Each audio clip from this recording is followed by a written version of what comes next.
Bien, alors donc dans l'exemple qu'on va faire, donc je vais vous montrer comment d'abord mettre en place un microservice qui est une application dans laquelle on aura une base de données MySQL, une couche DAO, dans laquelle on va créer une entité produit, une interface produit repository qui est basée sur Spring Data, et après comment créer un service, une API RESTful. Et par la suite, vous montrer avec AngularJS comment créer une application web MVC côté client. Alors pour faire ce travail-là, donc j'ai besoin d'abord de quoi?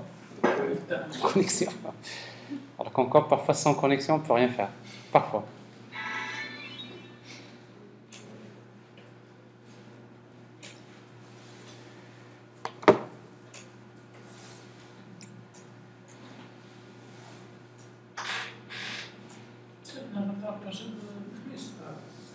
Oui. Oui, le jeudi. Alors donc, vous voyez, donc voilà, donc je suis presque connecté. Donc je vais créer un projet. Alors, quel projet? Comme d'habitude, donc Spring Startup Project. Le projet, je vais l'appeler MVC. J'inverse un peu les choses, client. MVC.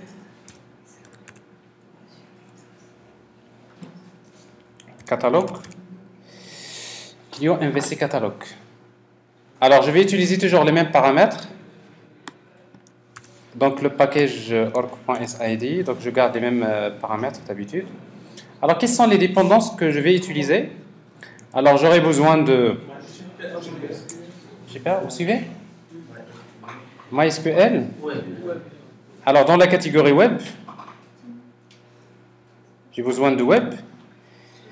Alors, en fait, tout à l'heure, je vous ai dit que si vous voulez utiliser la notation REST Repository Resource, donc en fait, il faut cocher REST Repositories. Donc, pour le moment, je ne vais pas l'utiliser. Après, on va l'utiliser si vous voulez. Si on utilise REST Repository, on peut faire des ajouts, des modifications. Oui, oui, tout. Oui. Alors, si vous voulez, donc, je vais l'activer, d'accord? Et après, je vais la mettre en commentaire. Autre chose, encore, vous aurez toujours besoin de DevTools. DevTools, je vous rappelle, juste pour éviter à chaque fois de redémarrer l'application.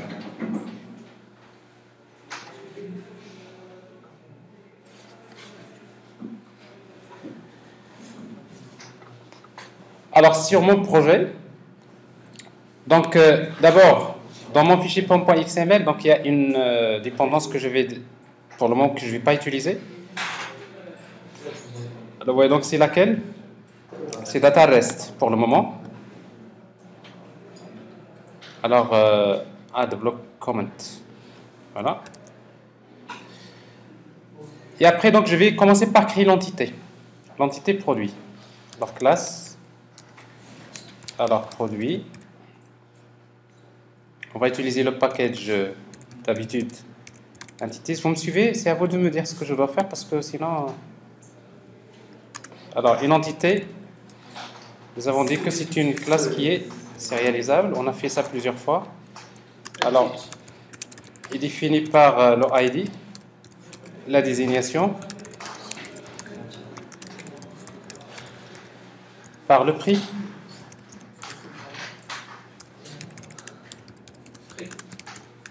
et par la quantité.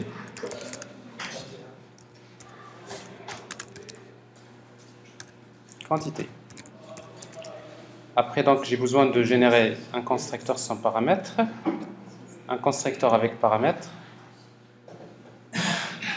et getter, setter. C'est bon? Alors, pour que ce soit une entité GPA, donc j'ai besoin de la notation entity, la notation ID pour l'identifiant, generated value parce que j'ai besoin de générer la valeur automatiquement au niveau de la base de données. Alors, j'ai créé donc l'entité produit.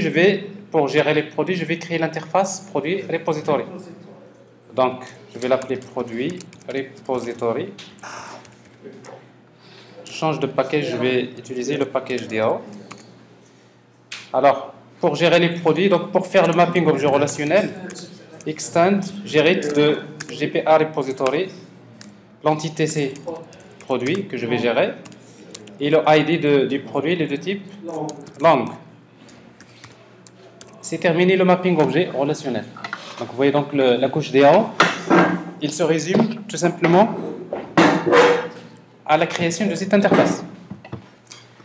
Alors avant de faire quoi que ce soit, il faut que je teste l'application de démarrage. Bon, j'ai besoin d'abord de compléter le fichier application.properties avec des propriétés qu'on a l'habitude maintenant d'utiliser. Je vais faire copier-coller. J'ai juste besoin de changer la base de données. Je vais l'appeler prod6, tout court.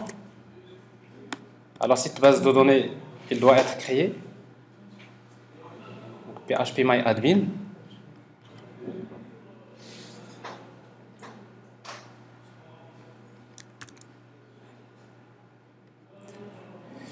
Et après, je vais tester l'application. Alors, pour tester l'application, donc j'ai besoin d'insérer quelques enregistrements de base. Alors, en fait, ici, donc, create ou update. Alors, je le laisse update. À chaque fois, il va ajouter des données. Mais en principe, au début, c'est toujours bien d'utiliser create. D'accord? Je le laisse update aussi. Alors, pour faire un test, donc, je disais donc le moyen le plus simple, c'est d'implémenter une interface qui s'appelle quoi? Command line runner. Ce qui va vous obliger de redéfinir la méthode run. Et après, on va tester directement l'interface produit repository. Alors, sauf qu'on aura besoin de faire l'injection avec la notation. Bon, avec ça, on n'a pas besoin de créer l'objet application context. Je viens directement vers la méthode run et je peux insérer quelques enregistrements. Donc, produit repository.save. Là, je vais enregistrer des produits. Alors, quels sont les produits que je vais enregistrer?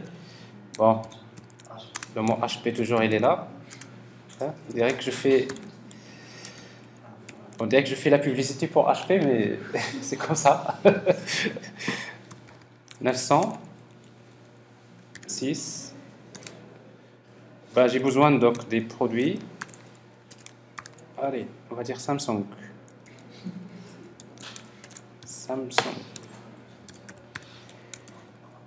Galaxy.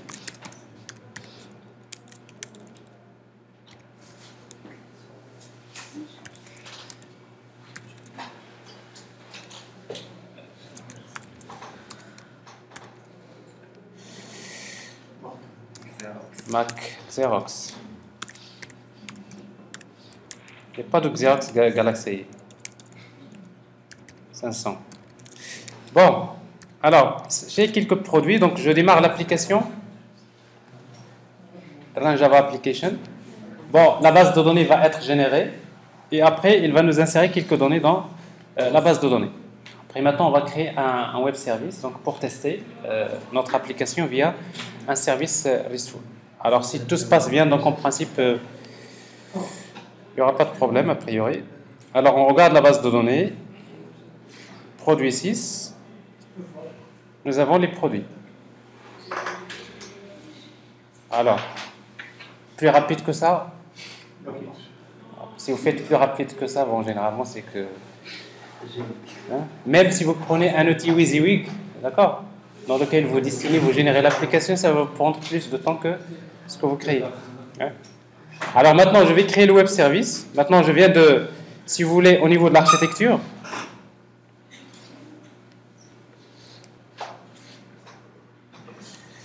Vous voyez donc ça, c'est fait. Maintenant, je vais créer le service RESTful. Alors pour créer ce service RESTful, donc j'ai besoin de créer une classe qu'on va appeler produit REST service. Bon, dans le package web. Bon, un service, donc pour créer avec Spring un service RESTful, donc il suffit donc voilà, de créer une classe annotée REST controller. Alors on aura besoin de la couche DAO avec l'interface produit repository. Exactement, pour l'injection des dépendances, c'est auto-wired. Et après, je veux, par exemple, supposons je veux consulter tous les produits. Une liste. Je vais consulter une liste de produits. Alors, je vais l'appeler liste produits. Alors, pour accéder à cette méthode-là, déjà pour consulter la liste des produits, qu'est-ce qu'on va faire? Return. On va retourner directement. C'est produit repository. La méthode s'appelle find all. Alors, pour accéder à cette méthode, on va utiliser request mapping value égale slash produit. Alors, généralement, quand on consulte, on utilise souvent la méthode get. Alors, request method.get. Je teste. Je vais voir est-ce que j'arrive à consulter les produits. Je lance localhost slash produit. Alors, qu'est-ce que je vois ici? Je vois donc la liste des produits en format JSON. Alors, juste entre parenthèses, ça veut dire quoi JSON? JavaScript Object Notation, n'est-ce pas? Ça veut dire que JSON dans la base, c'est une notation JavaScript, n'est-ce pas?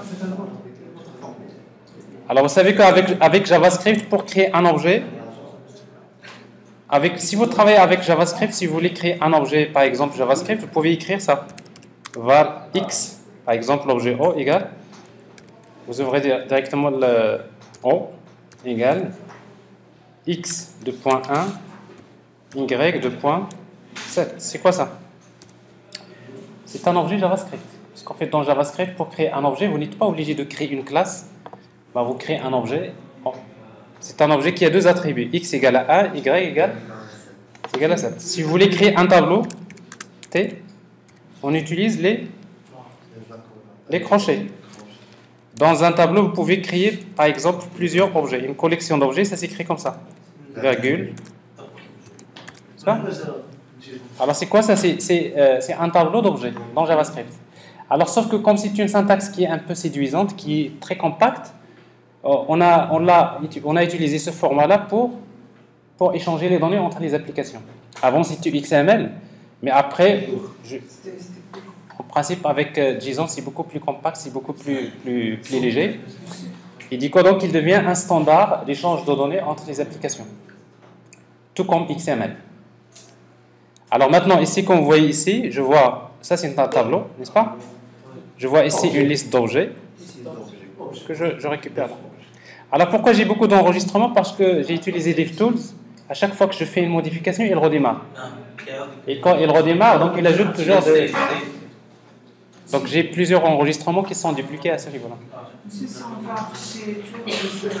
Les fournis par le service. Oui, le service ressources. Non, il y a des dépendances qu'on ajoute à pom.xml pour le faire. Donc j'aurai l'occasion de vous en parler.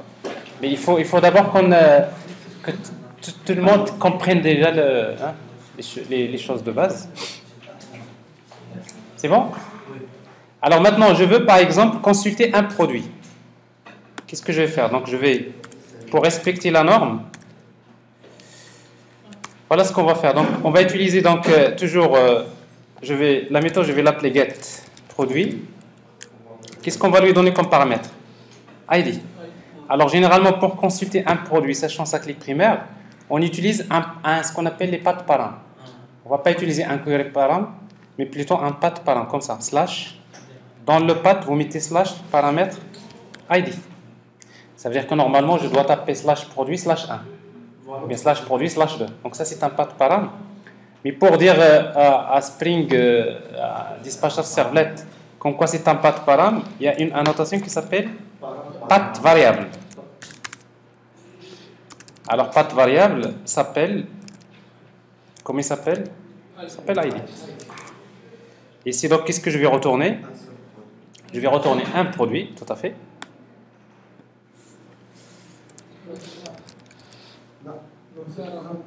Ouais. Donc, je vais retourner un produit. Et la méthode, c'est pas find all, c'est find one. ID. Find one. Alors, généralement, vous utilisez find one. Get one, point d'interrogation. Alors, slash 1, par exemple, slash 1, vous avez un seul produit. Slash 2, alors, si vous voulez. Slash 2.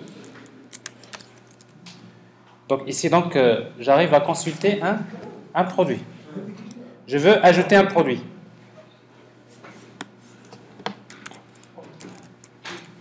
Alors, pour ajouter un produit, donc c'est toujours slash produit. Au lieu de get, c'est post. Bon, la méthode, on va l'appeler save. Cette fois-ci, on va récupérer un objet de type produit. P. La méthode qu'on va appeler, c'est la méthode save P. Mais sauf que pour que les données soient envoyées en format JSON, je vais utiliser la notation request valid. Très bien. Maintenant, je peux enregistrer. Il y a une accolade. Oui, d'accord. Oui, tout à fait. Alors, ici, donc, je veux enregistrer un produit. Ben, j'appelle tout simplement. Alors, est-ce que maintenant, je peux tester avec ça? Avec le browser? Avec le browser comme ça, je ne peux pas envoyer une requête avec post. Parce que toutes les requêtes que j'envoie, c'est get. Maintenant, j'ai besoin d'un outil qui permet de tester les API RESTful. Alors, il y a un outil que vous pouvez, il y a un plugin que vous pouvez installer, en fait, une extension de Google, de Chrome, qui s'appelle Advanced REST Client. Alors, vous pouvez l'installer facilement. Hein. Advanced REST Client. Ben, c'est très simple, vous tapez Chrome, comme Advanced sur Google, Advanced REST Client. Ben, tout simplement, vous cherchez Advanced REST Client et après, c'est une extension que vous ajoutez. Ben, il vous montre comment ça marche en tout cas, donc c'est quelque chose que j'ai déjà fait. Vous l'ajoutez à votre browser comme extension. Alors, si vous avez installé cette extension, on peut l'utiliser comme ça. Dans les applications, j'ai Advanced REST Client. Et après, avec ça, je peux envoyer des requêtes get, post, put, delete. Alors maintenant, pour envoyer une requête avec get, donc je vais utiliser get. Vers quoi? Vers slash produit. Si j'envoie send, alors je vois ici le résultat. Il est là. Je vais utiliser, si je veux par exemple qu'un produit. Un produit. Ici, donc je veux faire un post. Vers quoi? Vers slash produit. Alors maintenant, quand vous envoyez post, il faut envoyer les données de le corps. Alors le corps, comme c'est des données au format JSON, il faut les écrire là. Je veux ajouter un produit dans la désignation. Deux points. Par exemple, allez, on va mettre A. Le prix. Deux points. 450. Et après, quoi d'autre? Quantité. 2 points. 56. Alors maintenant, quand vous envoyez la requête HTTP, n'oubliez pas que ça, c'est le corps de la requête. Mais également, il y a une entête qui est très importante. Dans les entêtes, vous envoyez une entête content type. En fait, content type, dans la valeur, vous mettez application/JSON pour indiquer au serveur comme quoi les données que je t'envoie, elles sont en format JSON. OK? Send. Oui. Alors en fait, quand vous envoyez, mais en fait, si vous voulez récupérer le résultat en format XML au lieu de au format JSON, parce que JSON c'est juste le format par défaut. Ben, il suffit d'ajouter une autre entité qui s'appelle accept. Accept, deux points, et vous mettez application/XML. Parce que vous indiquez au serveur, je veux le résultat en format XML. Je veux les résultats en format JSON. Mais c'est pas, c'est content type, c'est pour indiquer au serveur, je t'envoie les données que je t'envoie, ils sont en format JSON. Alors, vous voyez donc ici, c'est ajouté. Alors, on peut consulter là. Bon, on va dire tous les produits. Et vous voyez dans le dernier, c'est ajouté. Okay. Alors, vous pouvez faire la même chose pour faire l'update. Si vous voulez faire la mise à jour, vous faites ça. Alors maintenant, la même chose, slash produit. À la place de post, c'est quoi? Put. Parce qu'en fait, dans RESTful, put, c'est pour faire la mise à jour. Alors, qu'est-ce que je récupère? Je récupère un produit. Ici, donc, je l'appelle update. Et je peux utiliser toujours la méthode? Ça marche. Mais ici, attention, il faut envoyer, si vous voulez, il faut envoyer, dans ce cas-là, il faut envoyer le ID avec le produit, n'est-ce pas? Sinon, généralement, ce qu'on fait, c'est ça.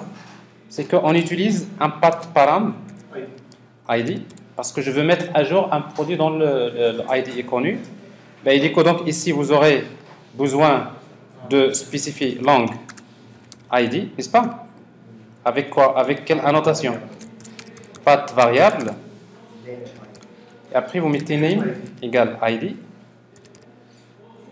Donc, je récupère le ID, je récupère les données du produit, mais sans oublier d'ajouter p.setID égale à quoi? Égale ID. Pourquoi? Parce qu'en fait, dans le corps de la requête, je n'envoie en format JSON, je n'envoie pas le ID. Le ID, je l'envoie sous forme d'un path param. Alors, généralement, dans REST, c'est comme ça qu'on fait. C'est une solution, mais c'est celle qui est utilisée en standard.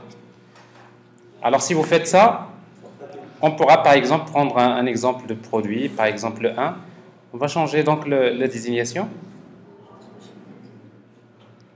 Dans ce cas-là, j'ai besoin d'envoyer une requête avec put.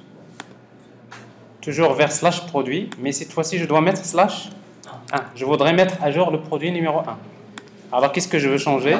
À la place de ça, je peux mettre des données comme ça. Je vais changer la désignation. Je change également le prix. La quantité, je ne vais pas la modifier. Bon. Send. Bon, quand vous voyez 200, ça veut dire c'est bon. Alors maintenant, si vous consultez à nouveau les produits, c'est pas ici, c'est ici. On va consulter les produits.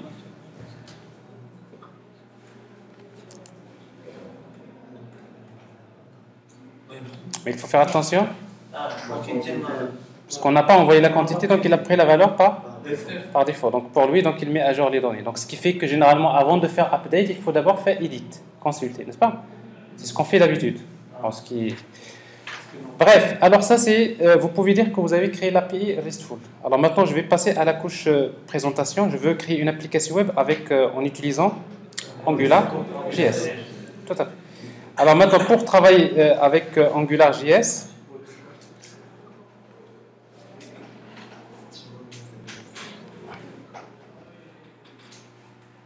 bon, ça, vous avez un peu un test ici. Alors en fait, AngularJS, c'est un framework JavaScript.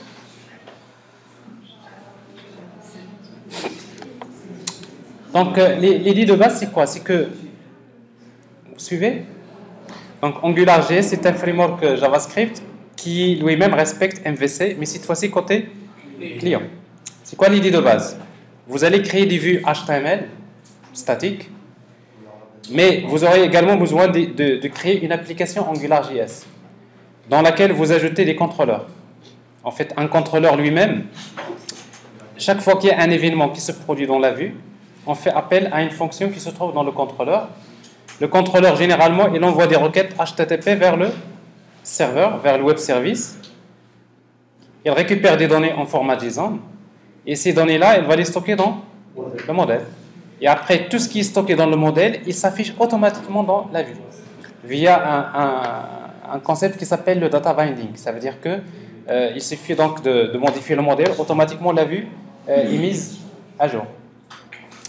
Alors, pour travailler avec AngularJS, donc maintenant, vous avez deux manières de faire. Soit de créer un nouveau projet carrément indépendant, parce que vous dites la partie backend, c'est un projet que j'ai déployé, ça marche. Maintenant, je vais créer la partie front dans un projet à part. Je peux créer un autre projet, vous le créez avec ce que vous voulez, vous le créez avec un autre éditeur, vous créez un projet web dynamique, ou là un projet statique, ou là, vous l'appelez comme vous voulez. Si vous travaillez avec la technologie, vous utilisez un serveur Apache, ou peu importe. Ou tout simplement, vous dites, je voudrais que dans la même application, je vais mettre la couche présentation. Alors, c'est ce que je vais faire ici. Alors, dans ce cas-là, on va utiliser le dossier statique. Alors, dans le dossier statique, c'est là on va créer une page HTML. Généralement, c'est une page qu'on va appeler index.html dans le dossier statique. Oui? Si vous allez utiliser Angular 1 ou 1. Alors, j'aurai l'occasion de vous parler de la différence entre 1 et 2 après, parce qu'il y a une grande différence. Alors, UTF-8.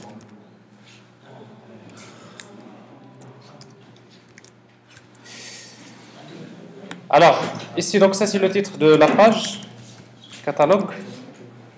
Dans un premier temps, je vais tester ça avec un simple message. En fait, ça c'est une page statique. Tout ce qui est dans le dossier statique, c'est des pages statiques. On peut y accéder directement. Alors, dans votre application, vous tapez index.html. Bon, généralement, avec une application Angular, vous appelez d'abord une page HTML. Mais cette page HTML qu'on va charger, côté client, il va utiliser donc du JavaScript. Principalement, il va utiliser AngularJS. Alors maintenant, comment utiliser Angular dans l'application? D'abord, vous aurez besoin du framework AngularJS. Alors pour avoir le framework AngularJS, vous avez deux moyens, soit vous le téléchargez, vous aurez besoin d'un fichier qui s'appelle angularmin.js, comme Bootstrap, ou bien tout simplement vous utilisez l'outil npm install Angular. Bon, npm dans Node.js, ça vous permet de l'installer dans votre machine. Alors ici donc je vais copier les fichiers dont j'aurai besoin. Là, je vais prendre ces fichiers-là directement, MVC client, ressources, statique. Bon, j'aurai besoin de ce dossier AngularJS et un dossier CSS. Alors je le mets dans le dossier statique. Bon, en gros, qu'est-ce que j'ai? Regardez. Alors pour Angular, en fait, vous pouvez utiliser plein de modules Angular. Il y aura d'abord le plus important pour nous, c'est angularmin.js. Vous devrez l'avoir. Après, on va voir pour faire la gestion des routes. Si vous voulez créer une sorte de page template avec des menus, avec un ensemble de routes pour la même application. Donc, on aura besoin d'utiliser un module qui s'appelle Angular UI Router min.js. Donc, ça, c'est un module pour la gestion des routes. Alors, pour le moment, je ne vais pas l'utiliser. Je vais utiliser que Angular min.js. Alors, bien sûr, dans CSS, j'ai besoin de Bootstrap. J'ai besoin de mystyle.css comme d'habitude. Alors, pour les intégrer, d'abord, on va utiliser Link pour Bootstrap. Ça, vous savez le faire.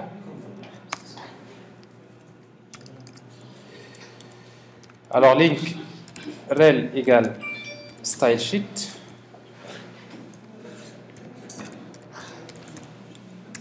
Le type, c'est text/css. href égale. Bon, href maintenant, vous mettez directement bootstrap.css. Maintenant, il n'y a plus de dossier template, tout est dans statique maintenant. Il n'y a pas de chemin // comme la dernière fois. Alors, autre chose, c'est que dans body, à la fin du corps, il faut charger Angular. Alors, pour le charger, il faut créer une balise script.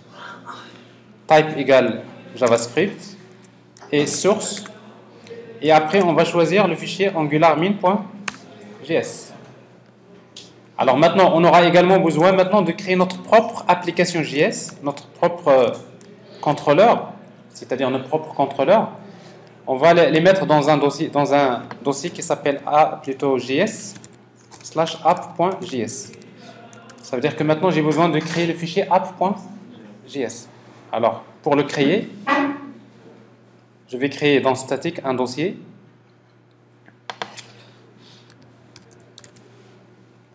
qui s'appelle JS, dans lequel je vais créer un fichier qui s'appelle JavaScript file, qui s'appelle app.js. Vous suivez? Alors maintenant, dans app.js, la première des choses qu'il faut faire, c'est qu'il faut créer un module, une application Angular. On va créer un module, une application AngularJS, en créant un objet app avec l'objet Angular.module. On va créer un module qu'on va appeler MyApp. Je lui donne un nom. Oui. Les Si. Alors en fait maintenant, n'hésitez pas d'installer les plugins. Il y a beaucoup de plugins que vous pouvez installer sur Eclipse. D'ailleurs, il y a un plugin AngularJS que vous pouvez installer. Donc je vais vous le montrer. Il y a des plugins pour TeamLeaf, il y a plein de plugins. Mais en réalité, si vous voulez faire le front, si vous faites le développement, la partie front office, il y a des éditeurs qui sont beaucoup mieux que Eclipse.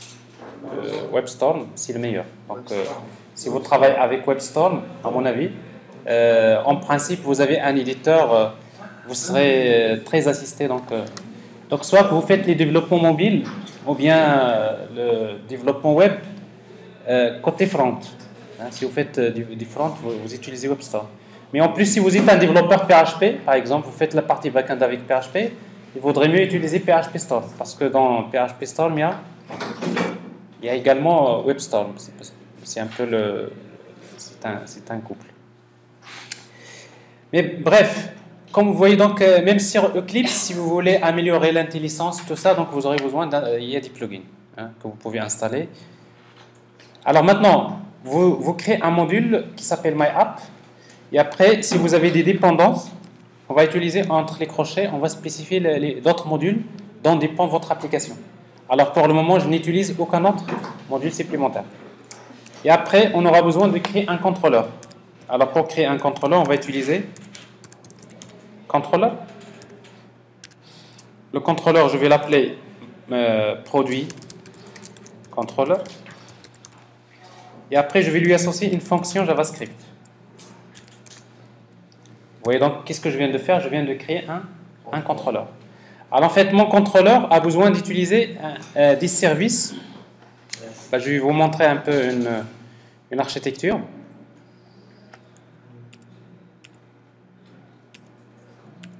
Voilà. Regardez, donc quand je démarre l'application, la première des choses qui se crée, c'est un module. Alors maintenant, mon module, il va créer un contrôleur. Alors dans le contrôleur, je dois utiliser des services. Il y a des services qui sont fournis par Angular, notamment pour utiliser le modèle. Vous savez, quand vous faites MVC, vous avez besoin d'un modèle. Alors, faites le modèle dans Angular, c'est un objet qui s'appelle scope. $scope. Donc, si vous voulez utiliser le modèle, tout ce que vous allez afficher dans la vue, il sera stocké dans un objet qui s'appelle scope. Ensuite, si vous voulez interagir avec le serveur, vous voulez envoyer des requêtes vers le serveur, vous aurez besoin d'utiliser le service HTTP. Et du coup, comment utiliser ces deux services-là? Il suffit de les injecter dans la fonction du contrôleur. Comme ça, scope, le service s'appelle scope, virgule, $HTTP. Alors maintenant, qu'est-ce que je vais faire? Supposons que je voudrais que, quand mon contrôleur démarre, je veux envoyer une requête vers le serveur, récupérer les produits. Alors d'abord, j'ai besoin de tester. Supposons, d'ailleurs, je n'ai pas encore fait une méthode qui permet de chercher les produits, n'est-ce pas? Alors qu'est-ce que j'ai ici? Donc j'ai une méthode qui s'appelle produit tout court. C'est bon? Alors si vous faites ça, si vous voulez envoyer une requête si vous voulez afficher que les produits, qu'est-ce qu'on va faire? On va utiliser http.get.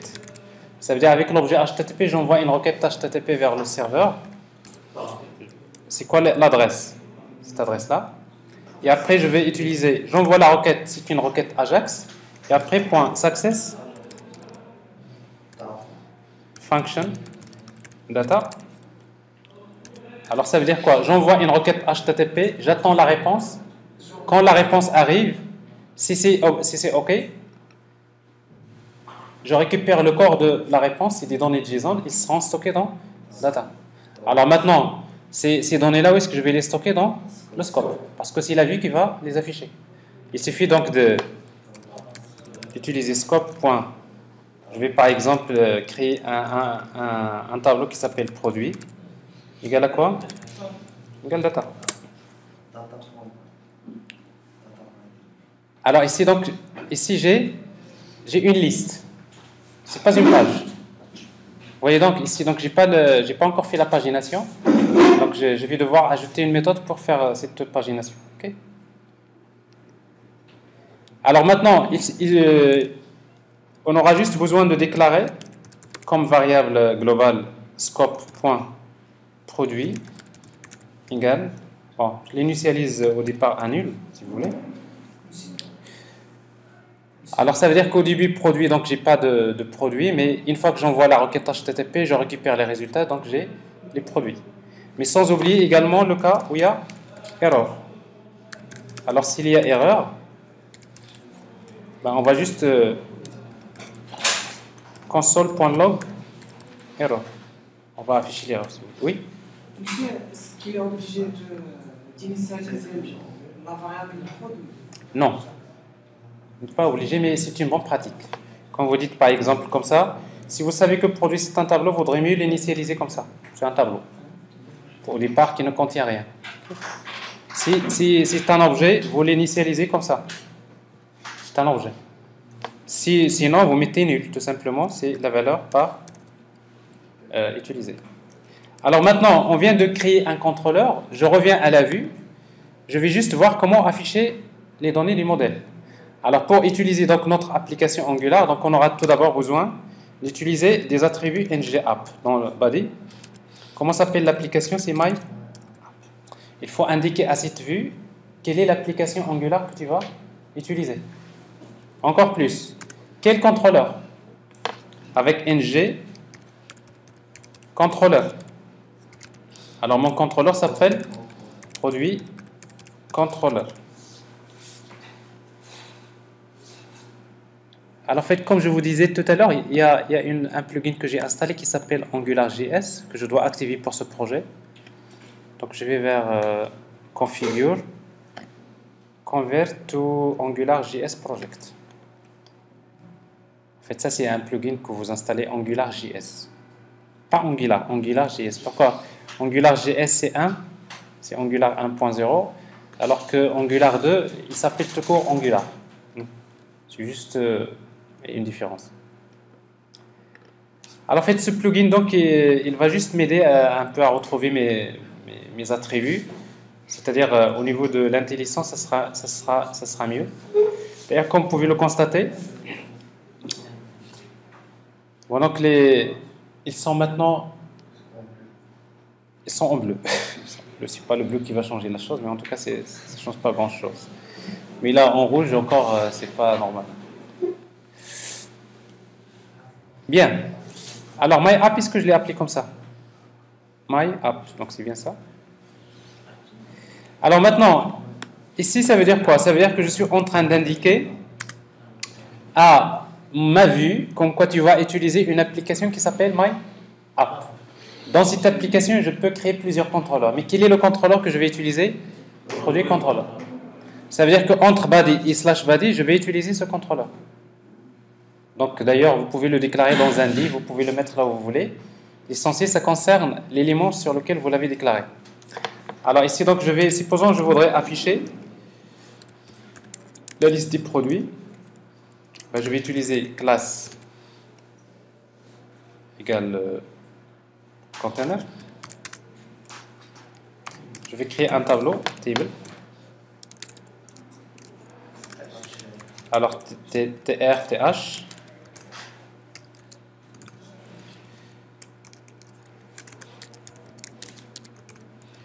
Alors j'ai besoin d'afficher donc ID, désignation, prix, quantité. Désignation, prix, quantité.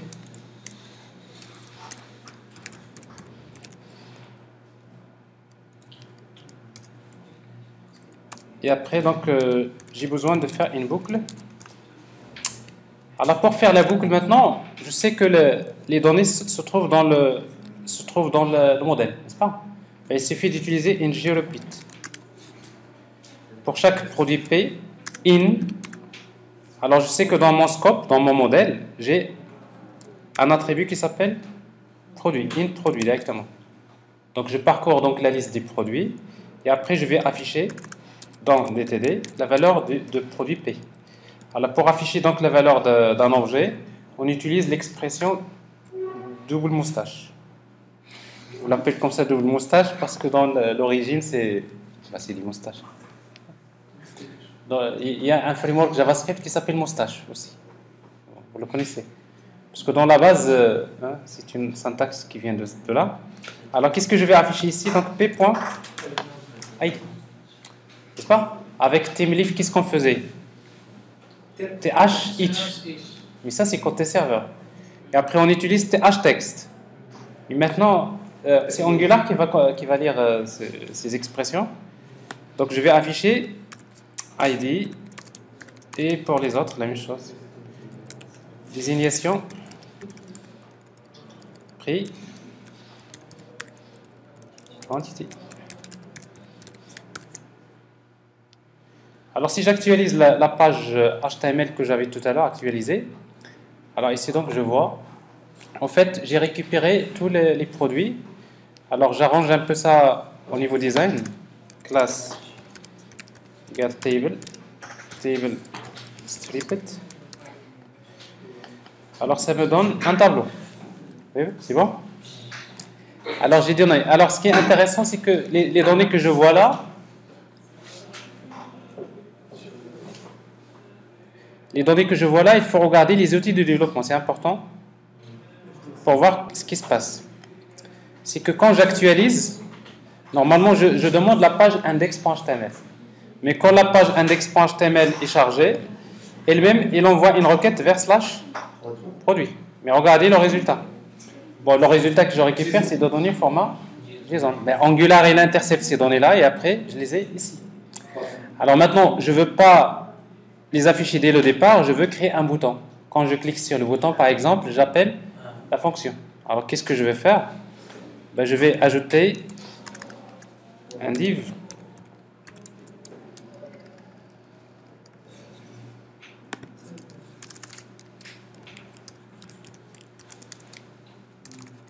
Alors, dans mon div, je vais créer un bouton. Chercher.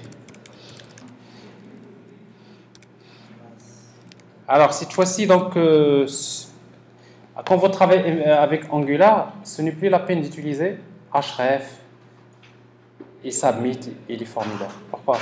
Parce que tous les événements qui se produisent dans la vue, il faut faire appel au contrôleur. C'est le contrôleur de décider de qu'est-ce qu'il va faire. Donc, on va utiliser donc, des trucs comme onClick ou bien ngClick. Alors, l'attribut ngClick dans Angular, c'est quoi son rôle? Ça veut dire que quand je clique sur le bouton, j'appelle une fonction que je vais appeler chercher. Ça veut dire quoi? Ça veut dire que maintenant, dans le contrôleur, je devrais créer une fonction qui s'appelle chercher. C'est une fonction JavaScript. Alors maintenant, dans cette fonction-là, dans le contrôleur, je vais créer une fonction qui s'appelle chercher. Comment? C'est dans scope. Scope, toujours scope. Point chercher. Chercher égale à quoi? Égale function. Alors maintenant, qu'est-ce que je fais? Eh bien, tout simplement, tout ce que j'ai fait tout à l'heure, CTRL X, n'est-ce pas? Je le mets ici. Ça veut dire que quand je clique sur le bouton, c'est à ce moment-là que j'envoie la requête vers le serveur, je récupère les données et je les affiche. Alors j'actualise. Alors vous voyez, donc j'ai ici un bouton qui est mal placé. Quand je clique dessus, donc j'ai les données. Alors ici, donc je clique, j'ai l'événement, j'envoie la requête, je récupère les résultats. Alors je vais arranger ça. Je vais utiliser le class container. Et après, bouton class égale btn. btn primary. Actualiser. Alors, en fait, en réalité, c'est pas ce que je veux. Je ne veux pas afficher tous les produits. Je voudrais chercher les produits. Donc, je dois saisir le mot-clé, chercher les produits, pas dans la désignation contient le mot-clé. Mais je ne veux pas afficher tous les produits, je vais les afficher page par page. Donc, ça veut dire que dans mon service REST, j'ai besoin d'une méthode qui reçoit ces paramètres, n'est-ce pas? Est-ce que cette méthode, je l'ai créée? Je ne l'ai pas. Je vais la créer. Alors, pour créer cette méthode dans mon service, j'ai d'abord besoin de revenir sur l'interface produit repository. N'est-ce pas?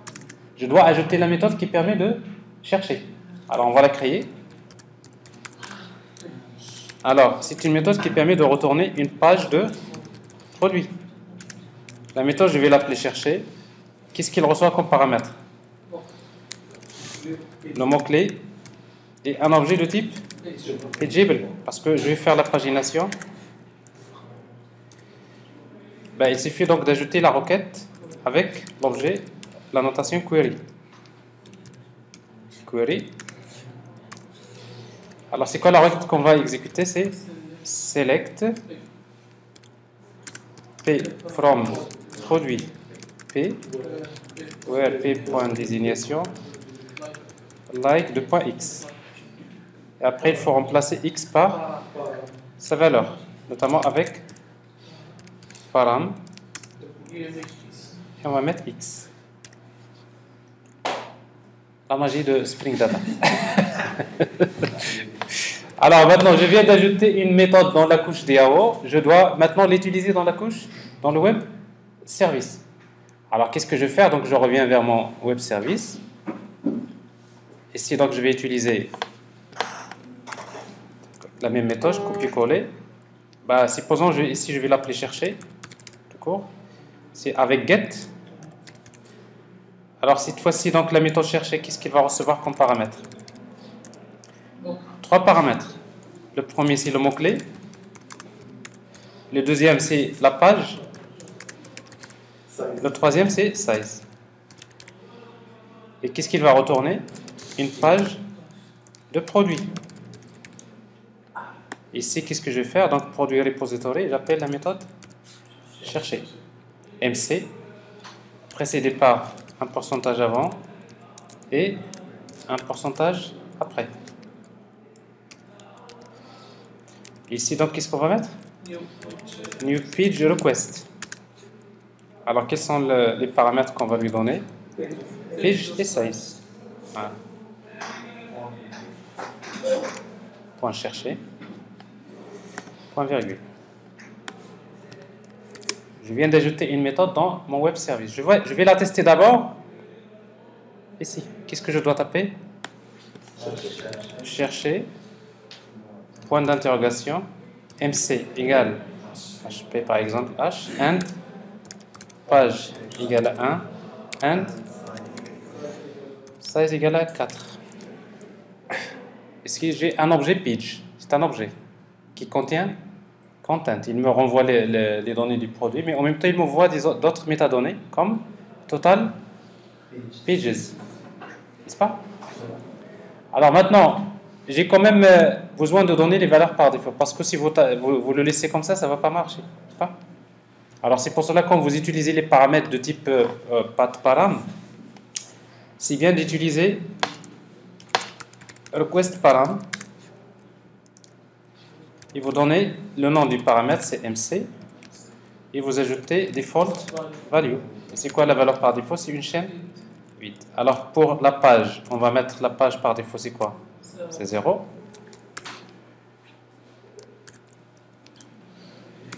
Et pour size, qu'est-ce qu'on va mettre? 4, 5, comme vous voulez. Alors ici donc j'ai comment? Name, tout à fait. Alors ça c'est page 16. Alors ça veut dire que même si je ne spécifie pas les paramètres, par défaut c'est quoi? C'est une chaîne vide. Combien? C'est 4 par défaut. La page c'est 1. Alors maintenant si vous voulez envoyer les paramètres, vous dites je veux la page avec tous les produits H, la page 1, le nombre de produits c'est 4. Donc là j'ai quelque chose qui est paramétré. Alors maintenant c'est ce que je vais utiliser dans mon application. Je prends cette URL. Ici dans mon application côté JavaScript, je fais appel à ça, n'est-ce pas? Pour chercher. Donc maintenant j'ai besoin de saisir le mot clé. Alors je vais le saisir dans index.html. Ici, je vais créer directement un label, le mot-clé. Je crée une zone de texte.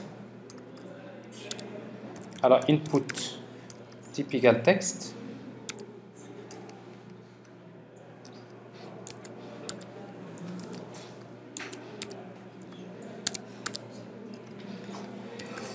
Alors, input type égale texte. Quoi? Alors, avec Angular, il ne faut pas utiliser name. Name, ça n'a pas aucune utilité. Pourquoi? Parce que finalement, c'est qui va envoyer la requête? C'est Angular. Mais par contre, je vais utiliser ngModel. Ça, c'est très important. Avec ngModel, je suis en train de faire ce qu'on appelle le data binding. Data binding, ça veut dire quoi? Si vous mettez ngModel égale mot-clé, ça veut dire que ce que je vais saisir dans la zone de texte, il sera automatiquement stocké dans une variable qui s'appelle mot-clé dans le modèle, dans le scope. Si je modifie la variable mot-clé, ça s'affiche automatiquement dans la zone de texte. Ça veut dire que vous avez un data binding dans les deux sens. Ben, ça veut dire que vous avez quelque chose comme ça. Regardez.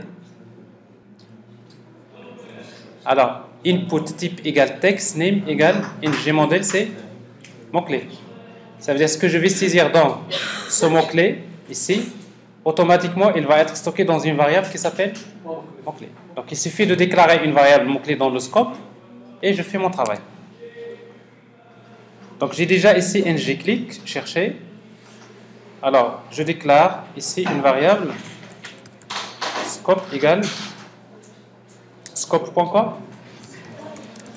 Mot-clé, la valeur par défaut, c'est une chaîne vide. Alors maintenant, je connais le mot-clé. Quand j'envoie la requête, à quoi est égal MC? C'est pas H, c'est.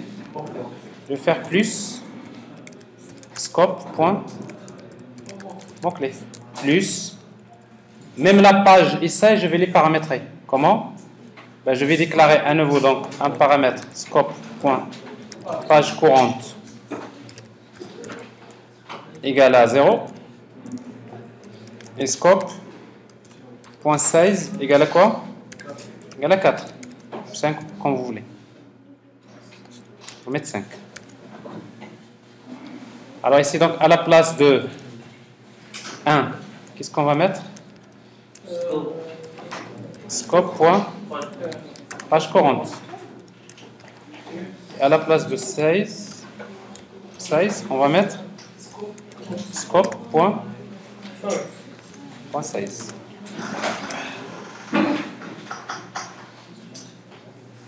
Vous bougez déjà? Il vous reste 20 minutes, n'est-ce pas? C'est bon? Alors, qu'est-ce que vous dites de ça? Alors, au début, j'ai rien cherché avec H. Ah, c'est bien. J'ai pratiquement les données sont là. C'est-à-dire, mais il y a un petit souci. C'est quoi le souci? C'est que maintenant, dans mon résultat, je ne récupère pas une liste, je récupère une page. Donc, pour parcourir, je vais parcourir la page point content. Parce que c'est une page, n'est-ce pas? Alors, c'est pour cela ici, donc je vais changer. Je vais juste, au lieu de l'appeler produit, je vais l'appeler page produit. C'est une page. Ici, donc, je vais mettre ces pages produit.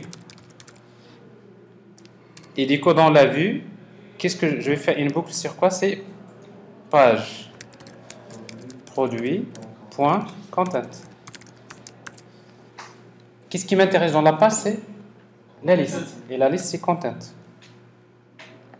Bon, ça, c'est des petits. Alors, actualiser, bien sûr, pour charger. H. Donc, j'ai que les produits dans le mot-clé, c'est H. Alors, maintenant, j'ai bien donc, la liste, mais j'ai besoin d'afficher les liens pour paginer, n'est-ce pas? Alors, ici, donc, j'ai des trucs comme ça. Xerox. X. Ça marche. Donc, à chaque fois que je clique, j'envoie une requête vers le serveur. Est-ce que je charge la totalité de la page? Non. La page, c'est toujours index.html. Alors c'est pour cela qu'on l'appelle Single Page Application. Parce que l'application Angular, c'est une seule page HTML. Mais après, je vais vous montrer comment créer un menu, une page template avec plusieurs vues. Mais ça reste toujours dans la même page. Alors maintenant, ce qu'on veut faire, on veut afficher les pages. Alors pour cela, pour faire la pagination, donc j'ai besoin juste de déclarer dans mon scope comme on a fait. On va reprendre exactement ce qu'on a fait côté serveur, mais cette fois-ci côté client. J'ai besoin d'un tableau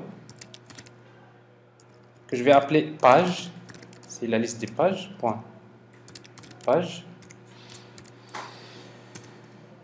Ben, c'est un tableau. Alors une fois que je récupère les données, je vais utiliser scope. Point. Page à quoi est égal. Je vais créer un tableau, new array. De quelle dimension? Le nombre de pages. Alors c'est quoi le nombre de pages? C'est data, point total, pages. Et pourquoi? Ben, si vous regardez ici, vous voyez ici il y a total pages. Je connais le total page. Alors maintenant, ce que je vais faire, une fois que j'ai total pages, je reviens vers la page. À nouveau, donc je vais créer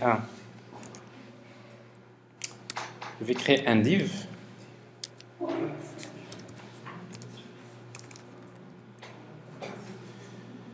Classe égale container.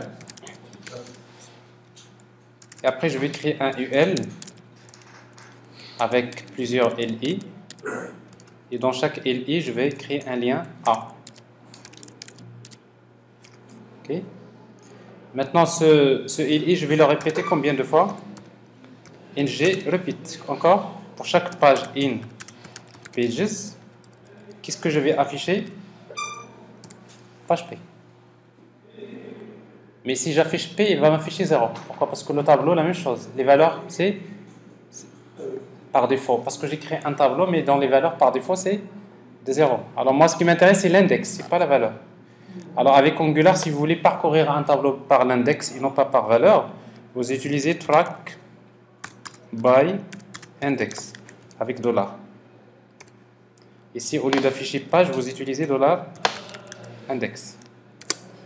Alors tout ça, ça va donner quoi? Ça va donner que quand vous cherchez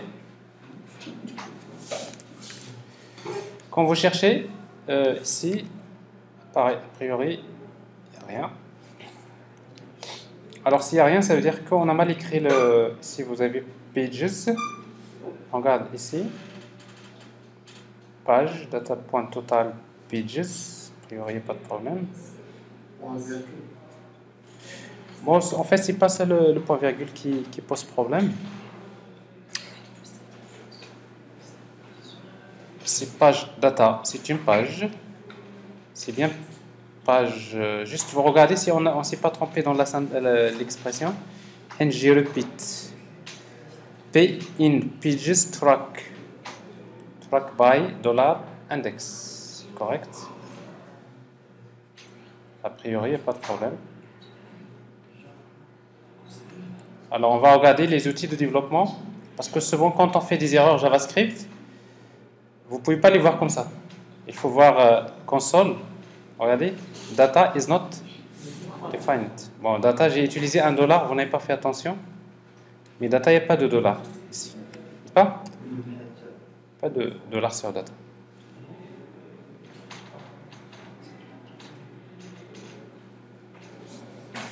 Alors, je vois ici donc les pages. Je voudrais les afficher en ligne. Alors, quelle classe qu'on a utilisée la dernière fois? Navpils. Pour nav, ça vous donne une barre de navigation, comme ça. En ligne, vous utilisez Navpils. Navpils.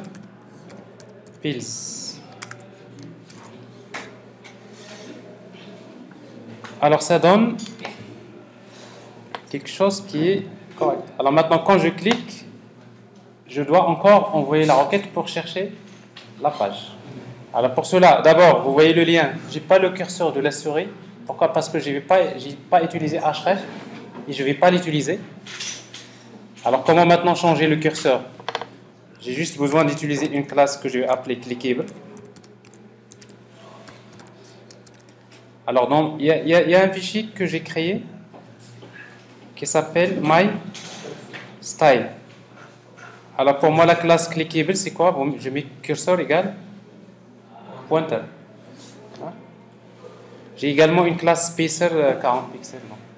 Ça c'est juste quelques classes basiques.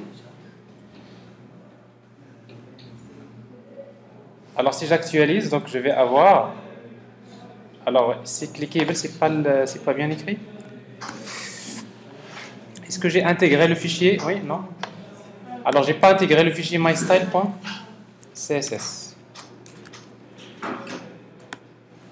CSS mystyle.css. C'est pour cela qu'il n'a pas reconnu la classe clickable. Actualiser. Alors maintenant, j'ai besoin d'utiliser onClick, ngClick, sur le lien, ngClick, égale à quoi? J'appelle une fonction que je vais appeler goToPage. Et qu'est-ce que je lui donne comme paramètre? Index. Index, c'est la page. Alors maintenant, dans mon contrôleur, j'ai juste besoin d'ajouter dans le scope une fonction que je vais appeler goTo. Qu'est-ce qu'on va lui donner comme paramètre? Bon, c'est une page, donc on va utiliser égal function. Qu'est-ce qu'on va lui donner comme paramètre? C'est la page. Alors maintenant, qu'est-ce qu'il va faire? Ben, tout simplement, on va changer la page courante. À quoi est égale la page courante? Égale P. Et après, quand je change la page, j'appelle encore la fonction chercher. Bon, j'écris directement scope.chercher. Et du coup, donc, il va à nouveau envoyer une requête, mais avec la nouvelle page courante. Enfin, Il faut vider le tableau. il faut vider le tableau. Non. Non, on n'a pas besoin de vider parce que à chaque fois qu'on envoie la requête, on récupère une donnée et à nouveau, quand je change le modèle, Angular il actualise les données. Donc ce data binding il est intéressant ici. Alors ici donc je navigue entre les différentes pages sans problème. Ok. Alors maintenant le dernier point qui reste, j'ai besoin de colorier la page active. Alors la page active, comment le faire? La même chose. Ici donc je vais utiliser ngClass. Ça veut dire quoi ngClass? Ça veut dire que je vais appliquer une classe CSS qui s'appelle active de Bootstrap de point condition. Alors c'est quoi la condition? Si la page courante est égale à quoi?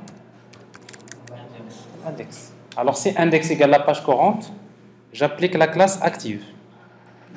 J'actualise, je cherche. Alors ça n'a pas marché. Alors si ça ne marche pas, ça veut dire que ngClass active page courante égale. Voilà. Pourquoi ça ne marche pas? Parce qu'il faut mettre les accolades, c'est une expression. Donc vous mettez les accolades dans cette expression. Sinon il ne va pas l'évaluer. Actualiser, chercher la page active. Alors c'est intéressant de... ça, vous l'avez déjà fait en MVC côté serveur. Alors c'est très important de le faire également en MVC côté client. Et comme ça, vraiment, vous savez c'est quoi la différence. Alors juste, on va arranger le design à la fin. Alors pour arranger ce design, donc je vais créer un panel. Alors dans mon container, donc je vais utiliser un panel ici. Div.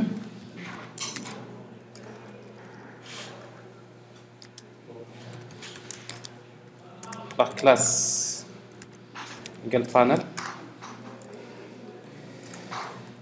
Panel primary dans lequel vous avez panel heading,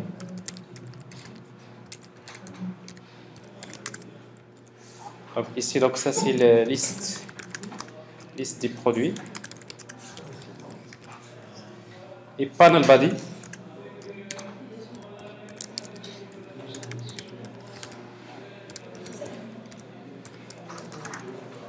Alors dans panel body, on va mettre tout ça.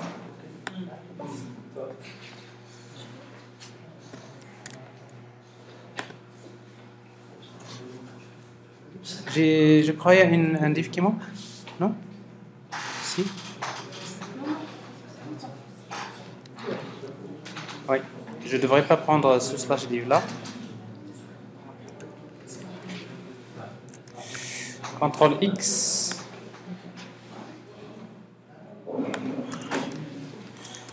Bon, je le mets à l'intérieur de panel bodies et on aura quelque chose comme ça.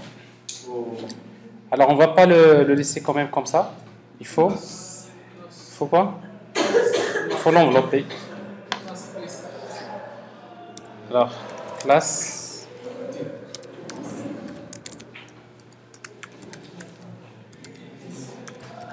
Container.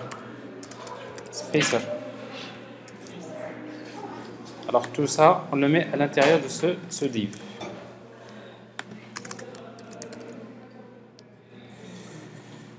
Voilà, on cherche. Alors il déborde, c'est pas normal. Pourquoi?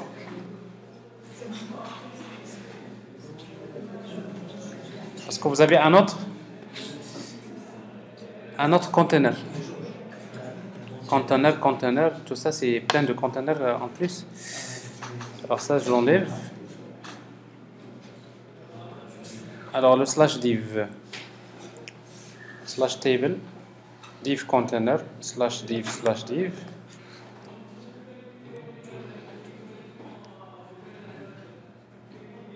Voilà. Alors ici donc vous allez remarquer en fait quand vous développez en MVC côté client, si vous maîtrisez en principe, si vous encore plus simple que ce que vous faites dans MVC côté serveur. Très simple, très élégant. Alors on arrive à la fin. Alors juste il vous reste en réalité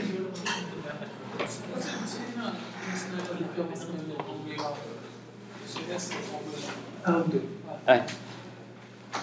Alors juste la prochaine séance, parce que vous avez je crois un rattrapage le jeudi, donc j'aurai l'occasion de vous parler comment utiliser les routes, parce qu'il faut maintenant créer une page template et après comment gérer les routes. Donc tout ça on va le voir la prochaine fois. Bon, alors vous avez dit c'est quoi la différence entre Angular 1 et Angular 2? Bon, il y a beaucoup de choses qui ont changé. Alors d'abord Angular 1, c'est pratiquement, il a été le standard en fait, un framework qui est très exploité pour développer des applications web, qui est basé sur JavaScript. Vous entendez bien? Alors c'est quoi JavaScript? Regardez JavaScript. Alors JavaScript, il y a un problème. Si vous voulez créer une grande application avec JavaScript, pour quelqu'un qui fait l'orienté objet, c'est pas très structuré. Avec JavaScript, si vous voulez faire vous voulez créer les classes, l'héritage, le polymorphisme, vous voulez faire des choses, c'est très compliqué. Alors en fait, il y a un autre langage qui a été créé, d'ailleurs par le créateur du langage C#. Ça s'appelle TypeScript. Alors en fait, TypeScript, c'est quoi? TypeScript, c'est un langage de script qui est complètement orienté objet. Avec TypeScript, vous pouvez créer exactement comme vous le faites avec Java, avec C#. Vous créez les classes, les interfaces, hériter, implémenter les interfaces, redéfinir les méthodes. Si vous avez des design patterns à implémenter, vous pouvez les implémenter. Donc ça veut dire que si vous programmez avec TypeScript, vous avez quelque chose de très structuré. Alors maintenant, avec TypeScript, mais le browser, est-ce qu'il peut reconnaître TypeScript? Non. Alors ce TypeScript, il est transpilé, il est converti en JavaScript. Ça veut dire qu'il y a un compilateur de TypeScript, une fois que vous écrivez votre application, automatiquement il compile, il le traduit en JavaScript. Ça veut dire que finalement, votre application, ça devient ainsi du JavaScript, voilà que vous programmez en TypeScript. Alors maintenant, Angular 2, il se base sur TypeScript. Donc la logique, il a complètement changé. Mais, bien sûr, vous aurez besoin de savoir cette différence. Si vous voulez travailler avec Angular 2, la première des choses que vous allez faire, c'est qu'il faut revenir d'abord sur les bases de TypeScript. Alors si vous comprenez, bon, ça ne vous demande pas plus qu'une journée pour voir qu'est-ce qu'il y a de nouveau dans TypeScript. Et après, en principe, vous pouvez utiliser Angular 2 sans aucun problème. Et la même chose pour le développement mobile. Il y a Ionic, il y a Ionic 2. Ionic qui se base sur Angular 1, Ionic 2 se base sur Angular 2. Voici ça la différence. Bon courage.